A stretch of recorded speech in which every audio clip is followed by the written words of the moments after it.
In the vast, sprawling tapestry of the ancient world, there is a moment that stands out with a stark and almost surreal clarity. It is a moment where the divine and the human collide in a way that still reverberates through the corridors of history. This moment is captured in the book of Isaiah, where the prophet, in a vision, sees the Lord in all his terrifying glory, seated on a lofty throne, surrounded by seraphim who chant, "Holy, holy, holy is the Lord of hosts, and the whole earth is full of his glory." This vision marks a turning point, not just in the life of Isaiah, but in the very understanding of God and his relationship with humanity. The Holy One of Israel, as he is called, is a figure of immense and often paradoxical power. He is both exalted and humbled, a king who rules the heavens yet takes a personal interest in the lowly of the earth. This God is not the same as the one who led the Israelites through the wilderness with a pillar of fire, or the one who gave the 10 Commandments on Mount Sinai. This God is something new, something that challenges the very foundations of what it means to be a deity. Isaiah's vision is a pivotal moment because it introduces a God who is not just a judge or an international arbiter, but a monarch with an unparalleled and terrifying authority. The seraphim, with their 6 wings, symbolize this authority, their wings covering their faces and feet in reverence, while they fly and proclaim the holiness of the Lord. Isaiah, upon seeing this vision, is overwhelmed by his own unworthiness, crying out, "Woe is me, for the first am lost, for I am a man of unclean lips, and I dwell in the midst of a people of unclean lips. For my eyes have seen the King, the Lord of hosts."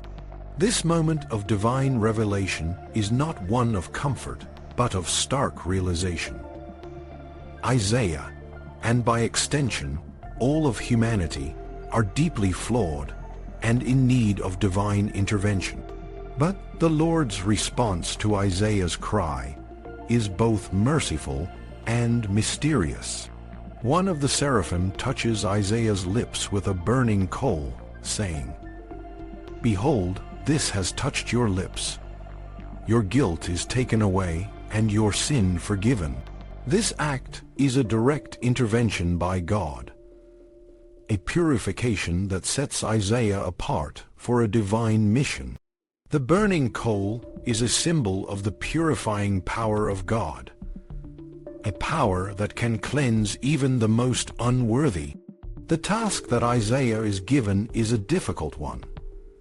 The Lord instructs him to go to the people and to speak a message that will deliberately obscure their understanding. Hear and hear, but do not understand. See and see, but do not perceive. This command is jarring, and, at first glance, seems cruel.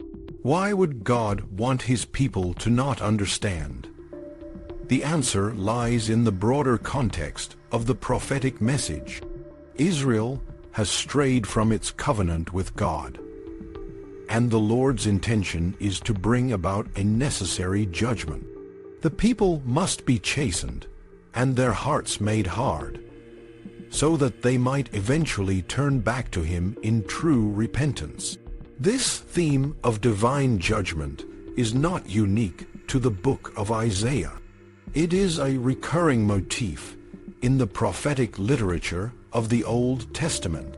However, what sets Isaiah apart is the depth and complexity of the relationship between God and his people.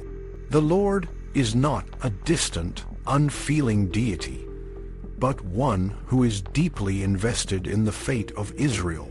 His judgment is not just punishment, but a means to an end, a purification that will ultimately lead to restoration. The vision of the peaceable kingdom in Isaiah 11 is a stark contrast to the harsh judgments that precede it. Here, Isaiah envisions a future where the natural order is transformed and harmony prevails. The wolf will dwell with the lamb, the leopard with the kid, and the lion will eat straw like the ox. This vision is not just a metaphor for a peaceful society, but a literal transformation of the world. It is a new creation, a world where the knowledge of the Lord will cover the earth as the waters cover the sea. This vision is a radical departure from the earlier understanding of God's role in the world. The God who speaks through Isaiah is a God of both judgment and restoration, a God who can bring about a complete transformation of reality. This transformation is not just social, but cosmic, a reordering of the very fabric of existence. It is a vision that challenges the limits of human imagination and points to a future that is both terrifying and hopeful.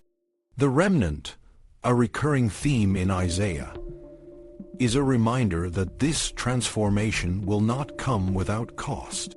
The remnant is the small, surviving group of faithful who will carry forward the covenant. This idea of the remnant is both a source of hope and a warning. It reminds the people that while God's judgment is severe, there is always a way back, a path to restoration. In the end, the book of Isaiah is a complex and multifaceted work that explores the depths of the human condition and the nature of the divine. It is a story of judgment and restoration, of the fall and the rise, of the destruction and the rebuilding. The Holy One of Israel, in all his complexity, is a God who is both terrifying and merciful, a God who is willing to go to great lengths to bring his people back to him.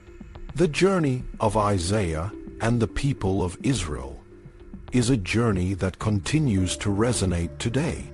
It is a story that reminds us of the enduring power of faith and the transformative potential of divine intervention. In the final analysis, the book of Isaiah is not just a historical document, but a timeless testament to the enduring relationship between God and humanity.